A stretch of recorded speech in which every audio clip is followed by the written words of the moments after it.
President Donald Trump, still get a chill when I say that out loud, has announced his desire to end the ban on CIA black site prisons where suspected terrorists can be tortured. Trump has stated his desire to bring back waterboarding and even more extreme forms of torture because, and I quote, torture works, and if it doesn't work, they deserve it anyway. This actually isn't an uncommon belief about torture. As an example, British comedian Lee Hurst tweeted, apparently in response to the news, "Your baby is tied to a time bomb. You have the terrorist. He tells you have 1 hour. Do you hashtag torture him to find your baby or let it die?" On a side note, if you've never heard of Lee Hurst, that's fine. I only know that he's a comedian because I looked at his website and it's all in Comic Sans. But I'm using his tweet as an example because it's getting a fair bit of attention, at least on my timeline, and because Hurst is a really good example of someone who clearly thinks along the same lines as Trump, judging by the assumptions in his tweet.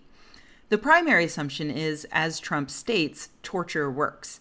Thanks to TV and movies, the general public still has this outdated idea that if you beat the ever-loving shit out of someone, that person will tell you exactly what you want to know.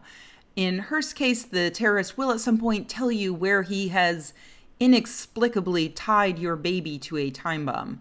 But research shows that that is just not the case. Torture does not result in accurate information.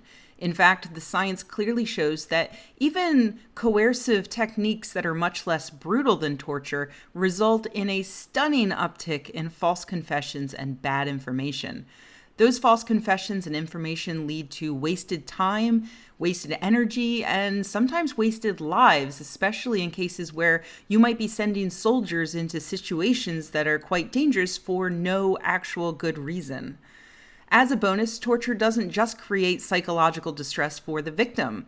The perpetrators of torture also are harmed. People who are ordered to commit atrocities may feel that their actions are justified in the moment, but once they're removed from the immediate environment, they'll feel the actual weight of what they did, and it's not a pretty picture. So thus far in Hurst's hypothetical situation, we've tortured a suspect, probably got false information, and psychologically damaged ourselves. Not going so great.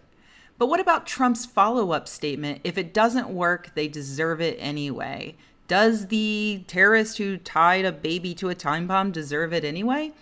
Well, how do we know? How do we know that the guy we've just tortured is even the right person?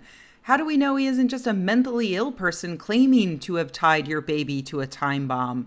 Because seriously, who ties a baby to a time bomb in the first place?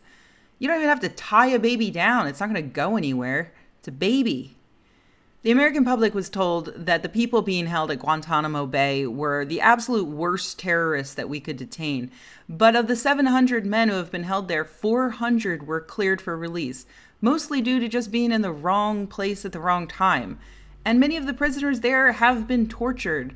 Or what about in the aftermath of September 11th, when more than 5,000 people were detained for suspected ties to terrorism? Of those 5,000 people, 3 were charged. 1 was convicted.